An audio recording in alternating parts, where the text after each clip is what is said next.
여러분 안녕하십니까? 요즘 바이러스 때문에 걱정이 이만저만이 아니실 줄로 알고 있는데 제가 사는 호주도 뭐 상황이 조금 낫지만 그래도 이제 하필이면 제가 사는 동네에 이런 확진자가 얼마 전에 나와가지고 좀 불안해하고 있습니다. 또 그러던 와중에 한국의 상황까지 안 좋아져서 요새 뭐 일이 안 잡힐 정도로 신경이 곤두서 있습니다. 아무쪼록 여러분들과 여러분들의 가족 그리고 한국에 계신 모든 분들이 이 위기를 건강하게 극복해 나갈 수 있기를 기원합니다. 그래서 오늘 제가 준비한 내용은 세계적으로 유명세를 타고 있는 호흡법에 대한 내용인데 이게 윈호프라는 네덜란드 사람이 킬리만자로를 반바지만 입고 등반한다든지 뭐 영하 20도에서 마라톤을 뛴다든지 얼음 속에서 2시간을 앉아 있다든지 그런 식의 이제 세계 기록들을 많이 세운 다음에 유명세를 타고 있는 내용입니다. 그래서 면역력을 증가시킬 수 있다고 알려진 이 호흡법에 대해서 알려드리고 그런 효과와 원리는 무엇인지 말씀드리도록 하겠습니다. 이 호흡법의 첫 번째 단계는 심호흡을 이렇게 끝까지 들이마시고 자연스럽게 내뱉는 식으로 조금 강하고 빠르게 30회 정도 하는 건데, 첫 번째 단계의 효과는 먼저 이산화탄소를 배출하면서 혈액을 알칼리성으로 만듭니다. 자, 많은 분들이 이렇게 심호흡을 할 때 산소를 들이마시는 것으로만 생각을 하실 수 있는데, 계속적으로 이렇게 내뱉는 숨에 이산화탄소가 계속 빠져나가기 때문에 혈액 내에 이산화탄소가 적어진다는 거죠. 그래서 혈액 내에 이산화탄소가 많아지면 혈액이 산성이 되고 반대로 적어지면 혈액이 알칼리성이 됩니다. 이렇게 혈액이 알칼리성이 되면 혈관의 수축력이 높아지고 칼슘의 수치를 낮춥니다. 칼슘의 수치가 낮아지면 근육의 흥분도가 올라가게 됩니다. 그런데 신경 전달과 근육의 흥분도가 높아지면서 팔다리가 살짝 이렇게 저리 찌릿찌릿한 느낌이 들 수가 있어요. 그래서 이런 호흡법을 하실 때는 안전한 장소에서 안전한 자세로 하시는 것을 권고하고 있습니다.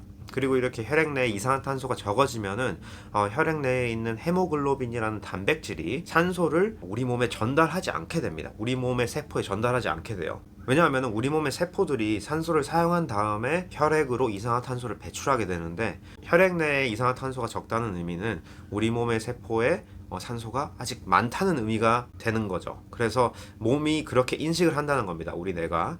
이것도 반대로 생각해보면 혈액 내에 이산화탄소가 높아지면 우리 뇌는 우리 몸의 세포가 충분히 산소를 사용하고 나온 그런 찌꺼기, 이산화탄소가 우리 혈관에 많기 때문에 산소를 더 공급해야 되는구나 하면서 산소를 내려놓고 이산화탄소를 밖으로 배출시키는 그런 역할을 한다는 거죠. 그럼 왜 이렇게 일부러 몸에 산소가 공급되지 않도록 하는 것이냐라고 이제 물어보실 수가 있는데, 그건 잠시만 기다려 주시고요. 두 번째 단계는 이제 숨을 참는 겁니다. 그런데 숨을 참는데 30회 마지막 심호흡에서 숨을 내쉰 다음에 참아요. 그런데 이걸 해보시면 아시겠지만 숨을 내쉬었는데도 불구하고 보통 본인이 참을 수 있는 그런 한계치보다 더 많이 참을 수 있어요. 더 오래 숨을 참을 수 있다는 거죠. 자, 왜 이런 현상이 생기는가에 대해서 말씀을 드리면은 우리 뇌가 산소를 들이마시고 싶다는 욕구가 생길 때는 사실은 산소가 부족할 때보다는 체내 이산화탄소가 높아질 때 그런 욕구가 발생한다는 거죠.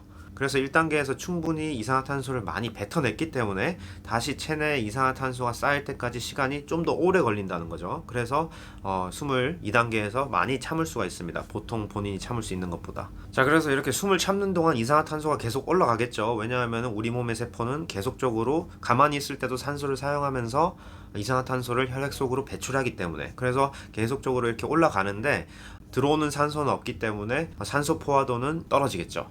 그래서 이렇게 숨을 참은 다음에 세 번째 단계에서는 다시 숨을 들이마십니다. 숨을 들이마신 상태에서 15초에서 25초 정도 가만히 또 숨을 참는 거예요. 그런 다음에 자연스럽게 내뱉게 되면은 이 첫 번째 사이클이 끝나게 됩니다. 자, 이 마지막 단계에서는 1단계에서 심호흡을 많이 하면 할수록 그리고 2단계에서 숨을 오래 참을수록 좀 더 기분 좋은 자극이 옵니다. 다시 숨을 들이마셨을 때. 자, 이 기분 좋은 자극은 우리 몸에서 이제 에피네프린이라고 하는 그런 호르몬이 분비가 되기 때문인데, 체내 이산화탄소가 올라가고 산소가 낮아지는 그런 상황 자체를 우리가 우리 몸이 위협적으로 느끼기 때문에 그거에 대응해서 그런 이제 아드레날린을 분비시키는 거라는 거죠. 조금 과한 예를 들자면은 뭐 뉴스에서 조금 설명이 안 되는 그런 상황들이 있어요. 뭐 아기 엄마가 교통사고를 당했는데 뭐 차의 일부를 들었다. 그래가지고 아기를 꺼냈다. 그런 초인적인 힘을 발휘할 수 있는 거는 이제 아드레날린의 분비가 필수적인데, 그래서 이런 호흡법을 하게 되면은 아드레날린이 분비가 되면서 사람이 정신이 되게 맑아지고 깨어있는 느낌이 나는데, 이런 효과 자체는 그렇게 길진 않습니다. 이런 효과가 끝나고 난 다음에는 부교감 신경, 우리 몸을 릴렉스 시키는 그런 신경계가 또 작용을 합니다. 다들 느껴보셨을 거예요. 긴장된 상황이 지나고 나면은 이렇게 힘이 풀리는 그런 상황이 오죠.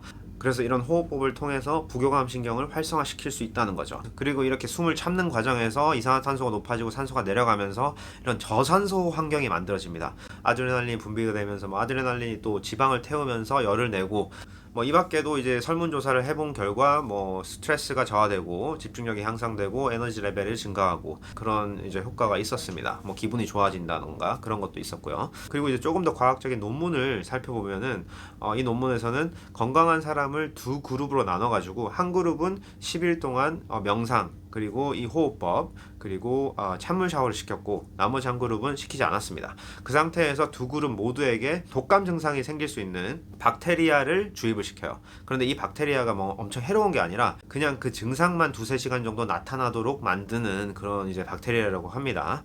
그래서 보통은 이 약을 먹지 않거나 특별한 조치를 취하지 않는 이상 99%의 사람들이 독감 증상이 심하게 온다고 합니다. 그런데 그런 호흡법을 실시한 그룹은 면역체계가 과민 반응을 보이는 증상이 낮게 나타났다고 합니다. 그래서 실질적으로 류마티스 관절염이나 크론병 이런 자가 면역 질환에 효과가 있을 수도 있다라고 지금 첫 번째로 논문이 발표됐는데 그거는 조금 더 연구가 많이 돼봐야 되겠죠. 그래서 제가 이 호흡법에 대해서 한번 보여드리고 마치도록 하겠습니다.